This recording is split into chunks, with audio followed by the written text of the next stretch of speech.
טוב, אז אנחנו היום בלילה מאוד מיוחד, הושענא רבה, בטח שכבר דיברתם על כמה זוויות בלילה הזה. אני רוצה בלימוד שלנו היום שנלמד קצת על החיבור בין החותם הפנימי לבין החותם החיצוני. בעצם המקור ללילה הזה, להושענא רבה, זה במקור אחד שלפניכם על פי הזוהר הקדוש. הושענא רבה לא מופיע בפסוקים. 7 ימים, שמחתם לפני השם אלוקיכם 7 ימים, בסוכות ישבו 7 ימים, ולקחתם לכם ביום הראשון, הכל מופיע בפשט. הושענא רבה לא מופיע בכלל בפסוקים. מופיע רק על פי הפנימיות. הזוהר הקדוש, חלק ג' אומר הזוהר, ביומה שביעה דחג, וסיומה דדינה דעלמה, ופתקין נפקין מבי מלכה. אומר הזוהר, הלילה הזה, היום השביעי של חג הסוכות, הוא בעצם הסיום של הדין של העולם, ובו הפתקים יוצאים מבית המלך. זה המקור בעצם ללילה הזה של הושענא רבה. מעניין שהוא לא אומר פתקים טובים, הוא פתקים טבע. כן, הפתקים יוצאים. בדרך כלל המושג הזה. אבל הוא אומר פתקים. בדיוק, כל מיני פתקים, כל אחד והפתק שלו. איפה המושג הזה פתקים? מתכתבה מפה, שכתוב פתקין נפקין. הפתקים יוצאים. עכשיו, הפתק, שאתה רוצה לרשום על הפתק משהו ולתת, למסור למישהו משהו, זה כבר אחרי שאתה החלטת למסור לו את אותו הודעה, את אותו משימה. הפתק יוצא רק אחרי שאתה כבר החלטת מה לכתוב. לא כותבים סתם דברים. פתק עושה רושם. זה תהליך שאתה מחליט לכתוב את הדברים ולהוציא אותם החוצה. כמו אדם שמוציא עכשיו ספר, נכון? הוא בעצם כותב את הדברים, עושה הגעה, מוחק, מתקן, ואז הוא מוציא את הדברים. אז הזוהר אומר, ליל הושענא רבה זה היום השביעי שבו הפתקים יוצאים. על פי זה, מובא גם בארי הקדוש, מובא גם בעוד מקומות, שליל הושענא רבה זה בעצם החותם החיצון. ומה אומר הארי הקדוש? לא הבאתי את זה פה, שביום הכיפורים נעשה החותם הפנימי, ובליל הושענא רבה החותם החיצוני. אז אנחנו היום ננסה להבין מה יש פה שחסר מיום הכיפורים. אם כבר החותם הפנימי כבר נכתב ונגמר ונחתם, אז למה צריך גם חותם חיצוני? נראה שיש פה עניין מאוד מרכזי, שאיתו אנחנו מסיימים את חג הסוכות, ואיתו אנחנו יוצאים לשמחת תורה, ואיתו אנחנו יוצאים גם להמשך, בעזרת השם, לשגרה, לשנה כולה. השפת אמת מדבר על חג הסוכות בצורה מאוד מאוד מעניינת. אומר השפת אמת, בחרתי להסתופף בבית אלוקיי. צריכים להאמין ולדע כי זאת אדירת הרי הוא הקביעות ועיקר החיות לכל המקומות. כי בסוכות הושבתי שהוציאנו הקדוש ברוך הוא ממצרים להיות בני חורין. ועיקר החירות שלא יהיה הנפש מקושר אל הגשמיות ויוכל לצאת מדירת קבע. שהיציאה תהיה בכל לב ונפש מאוד, וזה שאמרו חז"ל שצריך להיות ראשו ורובו ושולחנו בתוך הסוכה. אומר השפת אמת, מה קורה לנו בחג הסוכות? אנחנו בעצם יוצאים מדירת קבע ונכנסים לדירת ארעי. לפי הפשט אנחנו חושבים שאנחנו מפסידים את הבית שלנו. 4 קירות, הבית הקבע שלנו. אבל השפת אמת אומר לא, אתה יוצא מדירת קבע בשביל להגיע לאיזה שלמות כזאת של לב ונפש. הוא קורא לזה חיות בכל המקומות. להיות חי, להתמלא, להיות שלם.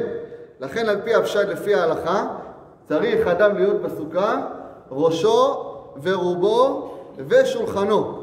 שלא יהיה הוא בתוך הסוכה ושולחנו בתוך הבית, נכון? לפי ההלכה. שלא יימשך אחר שולחנו. נכון? שלא, בגלל האוכל הוא יחזור לבית. ראשו ורובו ושולחנו צריך להיות בתוך הסוכה. ולמה אומר השפת אמת? שזה חיות לכל המקומות. מה הכוונה המושג הזה, חיות לכל המקומות. חג הסוכות זה חג מאוד מיוחד, שבא להשלים את העבודה שעשינו מהירה בראש השנה ויום כיפור. חג הסוכות הגיע לתת לנו חיות בעבודת השם. תרצו, תקראו לזה התלהבות בעבודת השם. נראה עוד מעט התלהטות בעבודת השם. בעצם זה החג היחיד שאנחנו אומרים זמן שמחתנו. בא לתת לך שמחה. ולכן אומר השפת אמת, לא יכול שיהיה לך חצי שמחה בעבודת השם. שראשו ורובו בסוכה ושולחנו בתוך הבית, או הפוך, שולחנו בסוכה והוא ככה. צריך שיהיה ראשו ורובו. לכן, למשל, על פי החסידות, נכון? המצווה של ישיבה בסוכה זה כמו מצוות יישוב ארץ ישראל. שזה מצווה שהוא לא מקיים, הוא לא מניח תפילין, מקיים מצווה רק ביד שלו. כן, הוא לא עושה איזה מצווה שהיא רק באחד מהאיברים שלו. חג הסוכות, אתה מקיים מצווה בכל האיברים. כמו שהאדם עכשיו נוסע לחוץ לארץ, וחוזר לארץ ישראל. ברגע שהוא חזר לארץ ישראל, הוא נכנס עם כל איבריו, עם כל גופו, למצווה של יישוב ארץ ישראל. כמו, כן, תקחו את זה לתאר את זה כמו מקווה. אדם נכנס כולו במקווה, נכנס טמא, ויוצא טהור. אותו דבר אומר השפת אמת, זה מה שקורה בחג הסוכות. אתה נכנס כולך לתוך הסוכה, ואתה בעצם מקיים מצווה בכל האיברים. אתה מקבל חיות לכל האיברים. ויש פה בעצם דבר מאוד מאוד גדול. כי אם אנחנו התחלנו את חג הסוכות עם המצווה הזאת, אז אנחנו בעצם עולים, הושענא רבה, זה בעצם היום השביעי, זה השיא של חג הסוכות, ושמיני עצרת זה בכלל שמחת תורה, שזה עוד יותר שלמות מיוחדת. לכן גם למשל השנה שיוצא בשבת, אז מה אומר השולחן ערוך? שאפשר למחוא כפיים ולרקד אפילו בשבת, לכבוד התורה. למה שבת? לא מוחאים כפיים, לא רוקדים, מה המיוחד פה? אלא לא יכול להיות שהשמחה תהיה חסרה, שיהיה פה איזו שמחה בלי ריקוד, או שמחה בלי למחוא כפיים. אותו דבר אומר השפת אמת, זה מה שקורה בסוכות. בסוכות אתה מגיע לשמחה בעבודת השם שנותנת לך חיות והתלהבות בכל האיברים שלך. ולכן, אם נסתכלו למשל, כותב למשל בליקוטי עצות, רבי נחמן מברסלב, כותב דברים מאוד מיוחדים שזוכים בזכות הסוכה. כותב בליקוטי עצות, על ידי מצוות סוכה, זוכים לשפע אלוקי, שהוא בחינת רוח הקודש. אין חג במועדים שלנו שזוכים בזכות החג הזה לרוח הקודש. זוכים להשיג את הבחינה המקיפה של המוח, זוכים לטהרת הלב, סגולה לבנים, מציל מריב ומחלוקת, נדחה השקר, מתגבר האמת. בחג הסוכות יש לנו דבר מיוחד שאנחנו זוכים לשלמות, לא פחות. אנחנו זוכים לשלמות מיוחדת. בחג השבועות זה מתן תורה, זוכים לבחינה של תורה. בחג הפסח לעניין של חירות. בחג הסוכות זה דבר מיוחד של שלמות. מי זכה לשלמות הזאת? במספר 5 אומר התלמוד הירושלמי, עכשיו יצאנו מיום כיפור, קראנו בספר יונה על יונה בן אמיתי. יונה בן אמיתי היה תלמידו של מי? של אליהו הנביא. יונה בן אמיתי היה אחד מהתלמידים של אליהו הנביא. כמובן שהוא למד, תקראו לזה קבלה, עשה הכנות, עשה כל מיני ייחודים. הוא גם החיה אותו. כן, זה הסיפור, על יונה בן אמיתי. אבל יונה בן אמיתי, כל ההכנות שעשה, הוא לא זוכה עדיין לנבואה. פעם אחת הוא זוכה לקבל נבואה, לקבל רוח הקודש. מתי זה היה? אומרת הגמרא, מספר 5, אמר רבי יהושע בן לוי, למה נקרא שמה שמחת בית השואבה? שמשם שואבים רוח הקודש. ואמר רבי יונה, יונה בן אמיתי מעולה הרגלים היה, ונכנס לשמחת בית השואבה, ושרתה עליו רוח הקודש. יונה בן אמיתי בעצם רוקד ושמח בשמחת בית השואבה בבית המקדש הראשון. ותוך כדי השמחה שלו הוא מקבל נבואה, קום, לחם, ללווה, העיר הגדולה, הוקרא עליה. נבואה אחת ויחידה קיבל בכל החיים שלו שהיה הנביא, והוא זוכה לזה מתי? בחג הסוכות, בשמחת בית השואבה שהייתה בבית המקדש הראשון. אנחנו רואים בעצם שרוח הקודש זה בעצם שלמות מיוחדת, שהאדם מאדם פרטי הוא פתאום מקבל איזה רוח, הוא מתנבא, בעצם כל האיברים שלו אומרים את דבר השם, שזה רוח הקודש, זה מעלה מאוד גדולה, ולזה אפשר לזכות בחג הסוכות. אז בעצם מה קורה בליל הושענא רבה? שאנחנו באים ורוצים לתקן עוד. מה צריך כבר לתקן? אם בראש השנה נכתבנו, ביום כיפור נחתמנו, מה חסר בהושענא רבה שאנחנו באים ונשארים כל הלילה? צריכים פה עוד איזה חיות מסוימת, עוד איזה התלהבות בעבודת השם. ויותר מזה, אם נסתכל במזמור שאנחנו קוראים בחג הסוכות, 7 ימים לפני התפילה, נכון? תפילת ערבית, אומרים את המזמורים של החי. אז המזמור, מזמור פרק תהילים, פרק מ"ג, אנחנו רואים שיש פה איזה קצת, הייתי אומר אפילו חוצפה מסוימת, אם נסתכל במילים של המזמור. מה אנחנו אומרים? אנחנו אומרים לקדוש ברוך הוא, שופטני אלוהים וריבה ריבי, שלח אורך ועמיתך, יביאוני אל הר קודשך, אבוא אל מזבח אלוהים. מה זה החוצפה הזאת? איך אתה מעז לבקש בצורה כזאת? תביא אותי, תיתן לי, תשפוט אותי. כן, תהיה בשקט. תעשה עבודה. אלא, אם נראה לפני זה, המזמור לפני זה, המזמור מ"ב, לא הבאתי את זה לפניכם, מזמור מ"ב הוא מזמור יותר שעוסק בתשובה. שמה יש יותר צער, יותר בכי. שמה כתוב, בתהילים פרק מ"ב, כתוב שמה, הייתה לי דמעתי, לכי יומם ולילה. כתוב שמה, תהום אל תהום קורא לכל צנוריך, כל משבריך וגליך עליי עברו, למה שכחתני. בעצם אנחנו עשינו, פרק מ"ב מדבר על העבודה הרוחנית שעשינו בראש השנה ויום כיפור, משברים, דמעות, צער. ופרק מ"ג מדבר על חג הסוכות. שופטני אלוהים, שלח אורך ועמיתך. אנחנו בעצם דורשים מהקדוש ברוך הוא, הנה, תיתן לנו את מה שמגיע לנו. אז איך אנחנו יכולים לבוא ולבקש בכזו חוצפה? אלא חג הסוכות הוא ראוי לדבר הזה. שאתה בעצם זוכה לשלמות מיוחדת, שיש לך רשות לבקש. יש לך רשות לדרוש.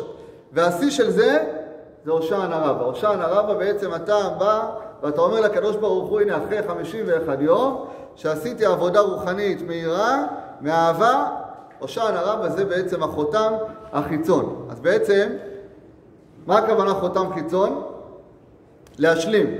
להשלים את העבודה הזאת, שזה לא יהיה רק מהירה, לא יהיה רק מתוך צער, אלא שלמות מיוחדת של שמחה. לכן זה נקרא זמן שמחתנו. עכשיו באמת, הדבר הזה, אנחנו יכולים לראות שזה גם בדיוק מה שניסה לעשות עמלק. אנחנו יודעים שחג הסוכות, הגמרא אומרת, נכון, מחלוקת, זכר לסוכות ממש, זכר לענני כבוד. והענני כבוד, אנחנו יודעים שהענן היה פולט, נכון? הענן היה פולט, ועמלק היה תופס את מי שהענן פולט אותו. נכון? ככה כתוב, מספר 6. מה כתוב על עמלק? אשר קרך בדרך, ויזנב בך כל הנחשלים אחריך. ואתה עייף ויגע ולא ירא אלוקים. רש"י מגלה לנו מה בדיוק עשה עמלק. מה זה אשר קרך בדרך? לפי הפשט זה בעצם מקרה. עמלק היה אומר לנו הכל מקרה. תשכחו את הקדוש ברוך הוא. ולא רק זה, מה אומר רש"י? מה זה אשר קרך? מלשון קירור. לשון קור וחום אומר רש"י.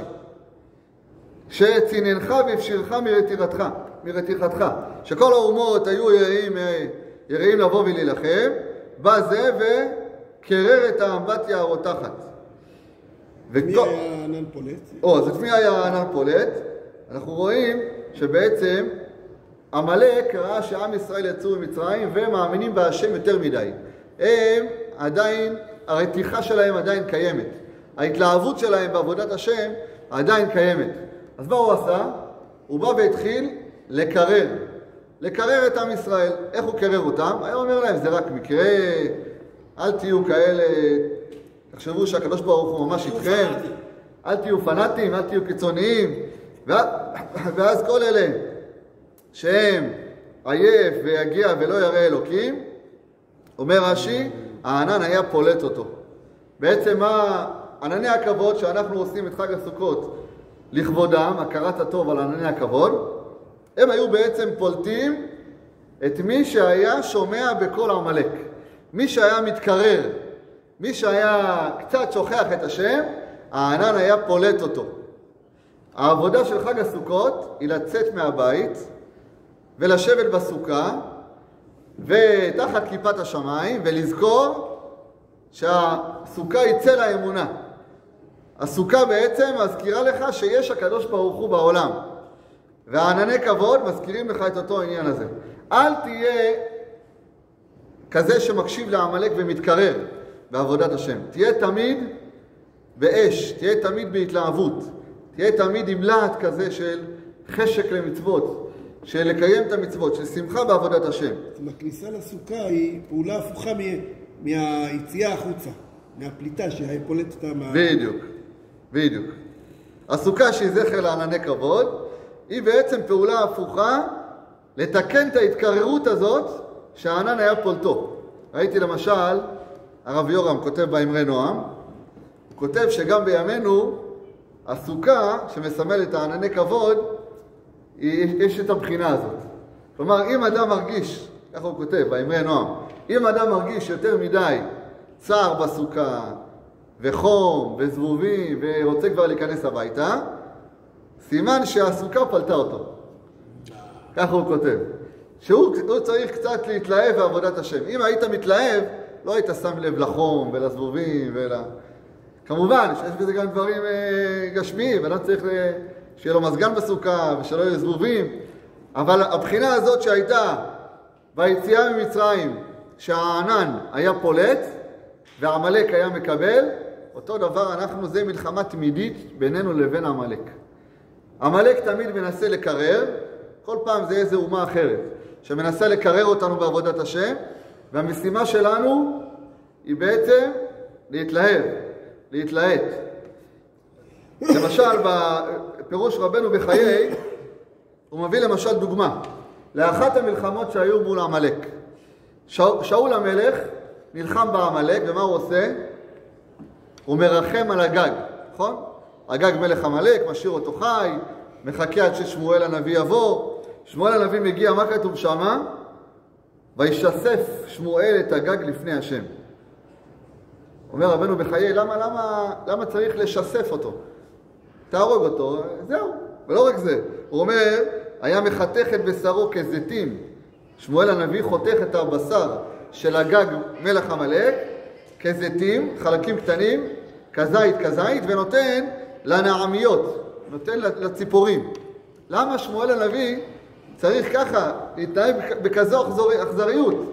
קח חרב, תהרוג אותו, זהו, שים עליו שקית, נגמר הסיפור. למה צריך לשסף אותו, ולמה צריך לחתוך את בשרו לכזתות? אלא אומר רבי לוי בשם רבי שמעון בן חלפתא, למה היה עמלק דומה? לזבוב שהוא להוט אחר המכה. כך היה עמלק להוט אחר ישראל. כלומר, עמלק הוא תמיד להוט לפגוע בעם ישראל ולקרר אותנו. אנחנו צריכים להיות להוטים לעבודת השם, להוטים באמונה מול הקדוש ברוך הוא. לכן גם נראה עוד מעט על דוד המלך. דוד המלך אומר, ארדוף אויביי ואשיגם ולא אשוב עד כלותם. כן, הוא לא מוותר, הוא להוט להרוג את אויבי השם. וזה בעצם אנחנו רואים שהמלחמה בעמלק זה מלחמה לא פשוטה, כי הוא בעצם תמיד מנסה לקרר אותנו בעבודת השם. וזה בעצם הרמב"ם מביא בסוף הלכות לולב, במספר 10, כותב הרמב"ם, השמחה שישמח האדם בעשיית המצווה ובאהבת האל שציווה בהן, עבודה גדולה היא בכל המונע עצמו. משמחה זו ראוי להיפרע ממנו, שנאמר תחת אשר לא עבדת את השם אלוקיך בשמחה ובטוב לבב. וכן דוד מלך ישראל, אמר נקלותי עוד מזאת, והייתי שפל בעיניי, ואין הגדולה והכבוד אלא לשמוח לפני השם, שנאמר והמלך דוד מפזז ומחרקר לפני השם. כלומר דוד המלך, שהלילה זה האושפיזין שלנו, הוא בעצם השיא של כל האושפיזין, שעוד מעט נראה שהבחינה הזאת של ההתלהבות בעבודת השם היא הייתה קיימת אצל כל האושפיזין שעברנו אותם. אבל דוד המלך זה השיא, שאיתו גם אנחנו יוצאים לשמחת תורה, שעליו כתוב מפזז ומחרקר לפני השם, והרמב"ם בסוף הלכות לולב, שזה בעצם הלכות ארבעת המינים, מכניס פה עוד הלכה חשובה, ההלכה האחרונה של הלכות לולב, שאדם צריך לשמוח בעבודת השם ולעשות את זה בשמחה מתוך התלהבות. עכשיו באמת, אם נראה את זה אצל כל האושפיזין שעברנו אותם, לא סתם הם נבחרו להיות בעלי האושפיזין. למשל, אם ניקח את אברהם אבינו, אנחנו אחרי שמחת תורה, נתחיל בעזרת השם, נסיים את התורה, וזאת הברכה, נתחיל פרשת בראשית, נגיע לפרשת וירא, ניפגש עם דמותו של אברהם אבינו. מה כתוב שמה? כתוב שאברהם עושה הכל בהתלהבות, הוא חי את המצוות. בפרשת וירא רואים כמה פעמים אברהם אבינו יושב על פתח האוהל, נכון? בן 99, עשה ברית מילה, ואז מה כתוב שמה? והוא יושב פתח האוהל כחום היום, וישא עיניו וירא, והנה 3 אנשים, וירוץ לקראתם מפתח האוהל, וימהר אברהם האוהל אל שרה, ויאמר מהרי שלא שאים, אל הבקר רץ אברהם. למה לרוץ? למה למהר? אלא אברהם אבינו, הוא בעצם היה האושפיזין הראשון שלנו, מלמד אותנו את העניין של ההתלהבות בעבודת השם, של השמחה בעבודת השם. אותו דבר גם אנחנו רואים בניסיון של העקדה, הניסיון העשירי שהיה לאברהם אבינו. הקדוש ברוך הוא אומר לו, קח נא את בנך את יחידך אשר אהבת, ולך לך אל ארץ המוריה, ועלהו שם לעולה. אברהם אבינו היה יכול ללכת לאט לאט, בעצלתיים, אולי הקדוש ברוך הוא התחרט, כן, הבן היחיד שלי, בגיל 100 קיבל בן, צריך לעקוד אותו. מה כתוב שם? וישכם אברהם בבוקר, ויחבוש את חמורו. מי קם בבוקר מוקדם?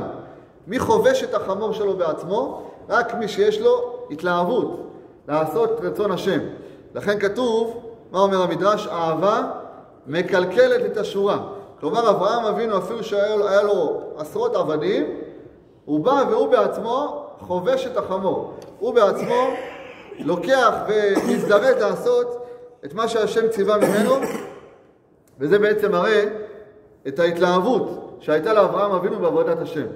אותו דבר, נעבור לאושפיזין השני, אותו דבר רואים את זה גם אצל יצחק אבינו. יצחק אבינו, מה כתוב? יש לו תמיד מלחמה תמידית על הבארות. נכון, אבא שלו אברהם חפר בארות, והפלישתים באים, סותמים את הבארות. מה עושה יצחק? עוד הפעם, חופר אותם שוב. נכון, ככה כתוב, וישוב יצחק, ויחפור את בארות המים, אשר חפרו בימי אברהם אביו, ויסתנום פלישתים. בעצם הוא בא וחופר את הבארות עוד הפעם. אומר רש"י, שהיה חוזר וחופרן, חוזר וחופרן. בעצם יצחק אבינו לא מוותר על עבודת השם שלו. אם הוא צריך בעצם לחפור את הבארות עוד הפעם ועוד הפעם, אז הוא מתאמץ ועושה את זה שוב, והוא לא מתעצל. נעבור ליעקב. יעקב אבינו, אנחנו רואים גם, כתוב על יעקב, וילל שם קיבה השמש, ויקח מאבני המקום, וישכב במקום ההוא. מה אומר רש"י? אומר רש"י, מה זה וישכב במקום ההוא? מכאן ש14 שנה שהיה בבית המדרש של שם ועבר, היה לומד תורה, לא היה ישן. איפה נשמע כדבר הזה? אדם שהוא 14 שנה, יום ולילה ולא ישן. אלא מה הפשט בדבר הזה? אותה נקודה שאנחנו מדברים עליה. ליעקב אבינו הייתה חיות והתלהבות בעבודת השם, וברגע שהוא הולך ללמוד תורה 14 שנה, הוא לא יכול להירדם, הוא לא יכול לישון. לכן 14 שנה הוא לא ישן, ורק לאחר מכן שהוא ממשיך בדרך וישכב במקום ההוא. רק במקום ההוא בעצם הוא ישן. אותו דבר אם נראה גם אצל משה רבנו. משה רבנו, מה כתוב? שהוא בעצם עלה להר סיני ל-40 יום ו-40 לילה. שמשה רבנו, קראנו את זה היום בחומש דברים שקראנו, משה רבנו בעצם מספר לעם ישראל על התהליך הארוך שהוא כתב את התורה. מה הוא אומר לעם ישראל? אומר להם 40 יום ו-40 לילה לחם לא אכל ומים לא שתה. הרבה אנשים חושבים שבעצם משה רבנו לא אכל ולא שתה, לא ישן 40 יום ו-40 לילה. היה פה איזה נס, שהוא נהיה איזה מלאך השם, שהוא בעצם כותב את התורה. לא, אבל זה לא היה נס. זה היה בעצם מתוך ההתלהבות והחיות של משה רבנו, שהקדוש ברוך הוא אומר לו מה לכתוב, והוא כותב. מתוך החיות הזאת, ההתלהבות הזאת בעבודת השם, אולי היה יכול לישון. וככה אומר המדרש, מניין היה יודע משה אמתי יום ואמתי לילה, אלא אומר המדרש, מדרש רבה, שהיה הקדוש ברוך הוא מלמד את משה רבנו תורה שבכתב ביום, ומלמדו תורה שבעל פה בלילה, שהיום והלילה שווים לפני הקדוש ברוך הוא. כלומר, משה רבנו 40 יום ו-40 לילה לומד תורה, כותב את התורה מפי הקדוש ברוך הוא, ובעצם הוא לא אוכל ולא שותה 40 יום ו-40 לילה, לא בגלל נס, לא שהוא נהיה מלאך, אלא מתוך זה שהייתה לו חיות בעבודת השם, היה לו התלהבות, היה לו שמחה, שהקדוש ברוך הוא מלמד אותו איך הוא יכול להירדם, איך הוא יכול לישון. כן? אותו דבר אנחנו גם רואים אצל אהרון הכהן. גם היה לו את העניין הזה של ההתלהבות בעבודת השם. מה כתוב על אהרון? בפרשת בעלותך. נכון, הקדוש ברוך הוא אומר למשה, דבר אל אהרון, בעלותך את הנרות אל מול פני המנורה. מה כתוב? ויעש כן אהרון אל מול פני המנורה העלה נרותה. מה אומר רש"י? על פי הספרי, להגיד שבחו של אהרון שלא שינה. מה הכוונה לא שינה? שלא שינה בעצם מאותה שמחה, מאותה התלהבות שהייתה לו ביום הראשון. ככה אהרון הכהן בכל יום שהיה מגיע להדליק את המנורה, הייתה לו אותה התלהבות כאילו ביום הראשון. כמה שנים אהרון הכהן היה כהן? 38 שנה. אם בשנה השנייה הוקם המשכן, 38 שנה אהרון הכהן מדליק את המנורה ונשאר באותה התלהבות, שלא שינה מאותה התלהבות, מאותה שמחה שהייתה לו כאילו זה עכשיו היום הראשון. כן, אנחנו למשל מדליקים נרות חנוכה, אז ביום הראשון עושים איזה פלפול, נכון? מתי להדליק? בשקיעה או בצל הכוכבים? רגע, בוא נזדרז להדליק את החנוכיה, נתפלל ערבית, נכון? עושים את החישוב הזה, לאסוף את כל המשפחה. ואז עובר היום השני, היום השלישי, כבר מדליקים ב10 בלילה, עד שכולם יבואו, ב9, כן? זה רק 8 ימים, ואנחנו כבר מאבדים את ההתרגשות הראשונית הזאת. אבל אהרון הכהן, להגיד שבחו של אהרון שלא שינה. 38 שנה, משמש בכהונה גדולה, וכל יום מדליק את הנרות, כאילו זה הפעם הראשונה. אנחנו רואים בעצם את הגדולה של אהרון בדבר הזה. אותו דבר אפשר לראות גם אצל יוסף הצדיק, שאתמול היה אושפיזין של אתמול. יוסף הצדיק, אנחנו רואים את העניין של ההתחדשות בעבודת השם שהייתה לו.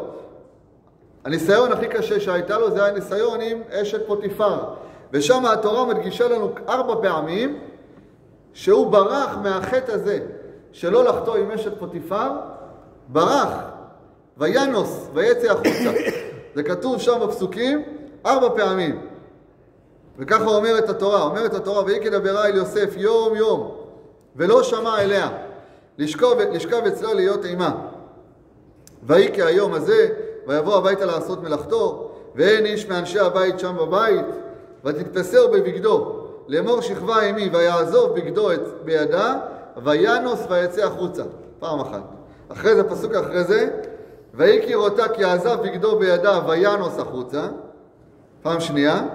עוד פעם, היא מספרת לאנשי ביתה, ויקה שמו כי הרימותי קולי ויקרא, ויעזוב בגדו אצלי, וינוס ויצא החוצה.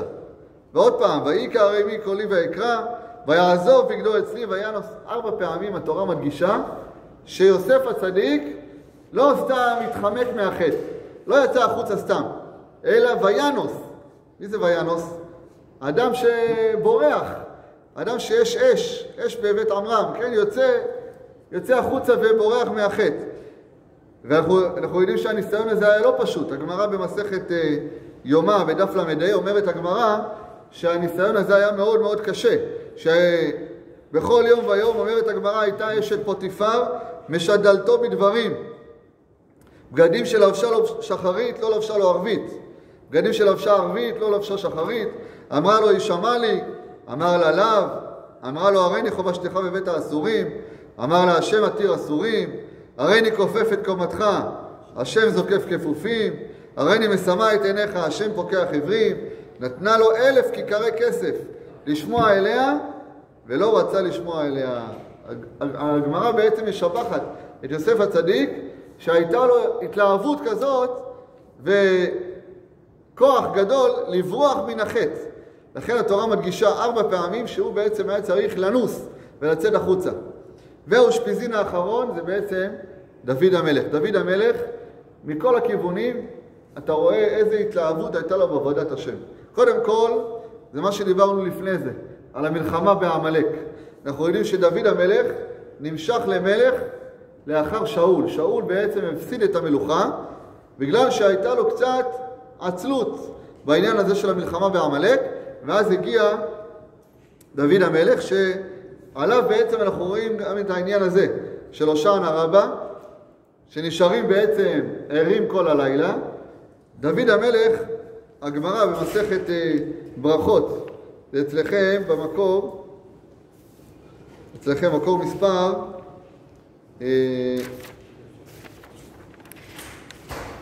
9. עכשיו הגמרא במסכת ברכות, אומרת הגמרא שדוד המלך היה קם בכל לילה בחצות. אמר רבי הושעיה, אמר רבי אחא, אחי כאמר דוד, מעולם לא עבר עליי חצות לילה בשינה. דוד המלך בעצם מעיד על עצמו שלילה אקום להודות לך. רבי זרע אמר, עד חצות לילה היה מתנמנם כסוס. מכאן ואילך היה מתגבר כארי. רב אשי אמר, עד חצות לילה היה עוסק בדברי תורה, מכאן ואילך בשירות ונשבחות.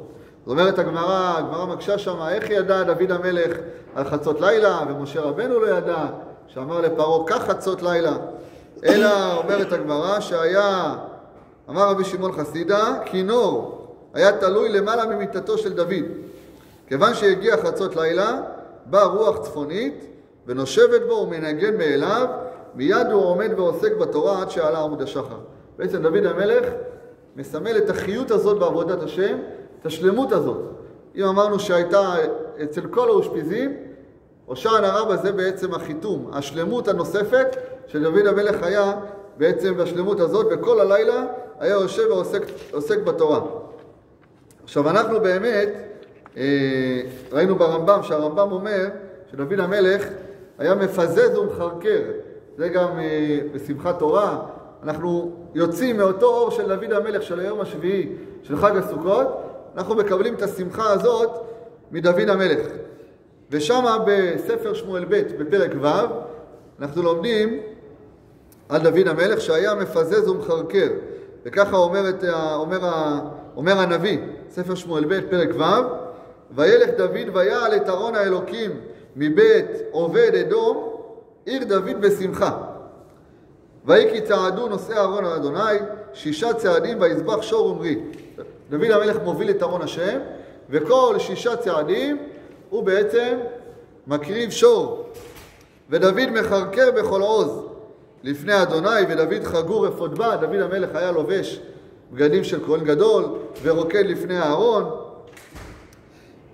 ודוד וכל בית ישראל מעלים את ארון השם בתרועה וכל שופר. דוד המלך בעצם, השמחה שלו שהייתה לו לרקוד לפני השם, היא משפיעה גם על כל בית ישראל. כולם רוקדים ושמחים ביחד איתו. מי רואה את זה, את כל הריקודים האלה והשמחה הגדולה של דוד המלך? מיכל בת שאול, ככה אומר הנביא. אין לנו את זה, נכון? אין לכם את זה. והיה ארון אדוני בא עיר דוד, מיכל בת שאול נשקפה בעד החלון. ותראה את המלך דוד מפזז ומחרקר לפני אדוני, ותיבז לו בליבה. מיכל בת שאול רואה בעצם את דוד, והיא מרגישה שזה לא ראוי. לא ראוי, זה ביזיון למלך ישראל ככה לרקוד. אשתו, מיכל בת שאול, אשתו של דוד. ואז מביאים את ארון השם למקומו. דוד המלך, וישוב דוד לביתו, ותצא מיכל בת שאול לקראת דוד. ותאמר, מה נכבד היום מלך ישראל אשר נגלה היום לעיני אמות עבדיו, כי יגלות אחד הריקים. אומרת לו מיכל, איך אתה היום ביום הזה של שמחה לפני השם, אתה מלך ישראל נראה כאחד הריקים? המדרש אומר, מה היא ראתה? מה היה שם בעיה? מה היה בריקוד של דוד המלך שלא היה טוב? אומר המדרש שתוך כדי הריקוד שלו קצת התגלה קצת הבשר שלו. עלתה לדוד המלך החולצה, ראו לו קצת את הבשר, וזה הפריע למיכל בת שאול. מה דוד המלך עונה לה? ויאמר דוד אל מיכל, לפני אדוני אשר בחר בי מאביך ומכל ביתו לצוות אותי נגיד על עם אדוני על ישראל, ושיחקתי לפני אדוני ונקלותי עוד מזאת והייתי שפל בעיניי. דוד המלך אומר לה, בעצם מזכיר לה את מי? את אבא שלה. זה מה שדיברנו בהתחלה. כמו שאבא שלך היה, כן, כמו בני זוג, אבא שלך, אמא שלך. אז דוד המלך אומר למיכל, כמו שאבא שלך מתקרר לפני עמלק ולא הרג את הגג מלך עמלק, הפסיד את המלכות בגלל זה, גם את ממשיכה באותה התקררות בעבודת השם. ולכן הוא אומר, ונקלותי עוד מזאת, הייתי שפל בעיניי לפני השם. הפוך, זה מה שצריך להיות, התלהבות וחיות ושמחה בעבודת השם. ושימו לב מה בסוף הפרק הזה, ומיכל בת שאול לא היה לה ולד עד יום מותה. כן, במספר 3, מה אמרנו בליקוטי עצות? שעל ידי מצוות סוכה, אחד הדברים שאומר רבי נחמן מברסלב, זוכים למה? סגולה לבנים. אז זה אותו עניין. מיכל בת שאול לא היה לה ולד. יש אומרים שהיה לה ולד עד אותו רגע, ומאותו רגע לא היה לה עוד ילדים, עוד בנים. אבל זה בדיוק העניין של הבנים. כי הבן, בשביל לזכות לבן, צריך שיהיה שלמות כזאת של פנים וחוץ. וזה עבודת השם שאנחנו צריכים להשיג אותה בחג הסוכות, להגיע לשלמות של חותם פנימי, חותם חיצוני, התלהבות, חיות כזאת בעבודת השם, וזה השמחה שהייתה בעצם לדוד המלך. עכשיו באמת אנחנו רואים גם הגמרא אומרת, כל האומר דוד חטא, אינו אלא טועה. אז יש הרב קוק, בעין היה, כותב, איך אפשר להגיד דבר כזה? שדוד המלך, כל האומר דוד חטא, אינו אלא טועה. למה הוא טועה? מה המיוחד בדוד המלך? שאסור להגיד עליו שיש בו חטא. אפשר לדבר מה היה לו בסדר במעשה שהוא עשה, אבל להגיד שאין בו חטא בכלל? אז הרב קוק בעין היה, פסקה נ"ח, אין את זה לפניכם, אומר הרב קוק ככה, יש שכישרון הקדושה והטוב הוא מקרי לאדם. יש אנשים שאצלם הקדושה במעשים שלהם זה דבר מקרי. שחרית, מנחה, ערבית, דף היומי, איזה שעה של לימוד תורה, תיקון ליל שבועות, תיקון ליל הושענא רבה. יש אנשים שזה מקרי אצלם. ולכן אצלם יכול להיות מושג של חטא. אלה שנפגשים עם הקדושה רק פעם יכול להיות אצלם מושג של חטא. אבל דוד המלך, למה אפשר להגיד עליו כל האומר דוד חטא אינו אלא טועה? אומר הרב קוק, יש שהכישרון מתגבר עליו במידה גדולה, עד שיסוד חייו מיוסד רק על הטוב והקדושה, ואיננו יכול להיפרד מהם, כשם שאינו יכול להיפרד בחייו. אומר הרב קוק, דוד המלך הוא היה בשלמות כזאת, מיוחדת, שכל החיים שלו מלאים בקדושה, כל החיים שלו מלאים בעבודת השם. אדם כזה שצמוד תמיד לעבודת השם, אפשר להגיד שאין בו חטא. לכן אומר הרב קוק, אדם כזה שהמידות הטובות והיושר והקדושה התעצמו בקרבו כחלק מחיי נפשו, שמה שהתורה מעידה עליו, הנביא והשם עמו, אי אפשר כלל שיבוא חטא לידו. בעצם דוד המלך, שהלילה זה האושפיזין שלנו, הושענא רבה. מה כל העבודה של הושענא רבה? שעבודת השם תהיה חלק מאיתנו, בלתי נפרד לנו. לכן אנחנו לוקחים את ארבעת המינים ומקרבים אותם אלינו, ואז כלפי חוץ. כי אנחנו רוצים שהכל יהיה בינינו, לכן אנחנו גם אוכלים בסוכה וישנים בסוכה וכל הגוף שלנו בסוכה, שלא יהיה מה שאמרנו ראשו ורובו בסוכה, שולחנו בתוך הבית. אנחנו רוצים חיים של קדושה, שלא יהיו לחצאים, שלא יהיו חלק, אלא שיהיה כולנו עם חיות בעבודת השם, וזה בעצם המשימה העיקרית שלנו. וזה בדיוק הנושא של הלילה הזה, כי התורה כוללת, נכון? כל הטובות שבעולם. אז מה אומר האור החיים שמה? שאם בני אדם היו מרגישים במתיקות וערבות התורה, כלומר המשימה שלנו בהושענא רבה היא להתפלל שהתורה לא תהיה חיצונית לנו, שהתורה לא תהיה איזה ספר שלוקח אותו מהמדף ומחזיר אותו למדף ואני ממשיך בחיים שלי כאילו אין לי תורה, חס ושלום, אלא התורה היא צריכה להיות חלק בלתי נפרד מאיתנו, ואז ממילא יש את הערבות של התורה, את המתיקות של התורה, ואז מתלהטים אחריה. כלומר, העבודה שלנו לצאת מהושענא רבה, לצאת בחג הסוכות, עם שמחה גם פנימית וגם חיצונית. להשלים את אותה עבודה שזכינו לה ביום כיפור, לשלמות כזאת שתלך איתנו אחרי זה לחיי המעשה, וזה הדבר הגדול שאנחנו מתפעלים אליו. ושימו לב גם במקור האחרון, תראו מה כותב הבן איש חי. 3 פעמים הוא חוזר על איזה מילה שם, נראה את זה במספר 11, המקור האחרון שלכם. הבן איש חי על ליל הושענא רבה, מה הוא כותב? בליל הושענא רבה נעשה בחינת חותם החיצון, כי ביום הכיפורים נגמר חותם הפנימי שהוא העיקר, ובהושענא רבה נמסרים הפתקים. עכשיו תראו מה הוא כותב: ילמד סדר המתוקן בשמחה ובהתלהבות. אחרי זה התפלל שחרית ומוסף בכוונה והתלהבות. ועוד פעם שלישית, מלבד החיוב מכוח קדושת היום צריך להתפלל בהתלהבות. 3 פעמים חוזר הבן איש חי על המילה בהתלהבות. זה לא סתם, זה לא איזה דרשה של ערב שבת, זה הלכה, הוא כותב את זה להלכה. כי הושענא רבה, לפי מה שלמדנו עכשיו, זה כל העניין. דוד המלך, נשארים בלילה ערים, כל העניין זה להביא את ההתלהבות בעבודת השם.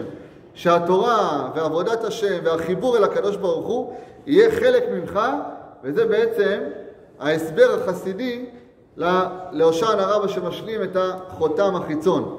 חותם החיצון הכוונה שהתורה לא תהיה חיצונית לך, שעבודת השם לא תהיה ממך והלאה, אלא חלק ממך ממש, וזו התפילה הגדולה שלנו.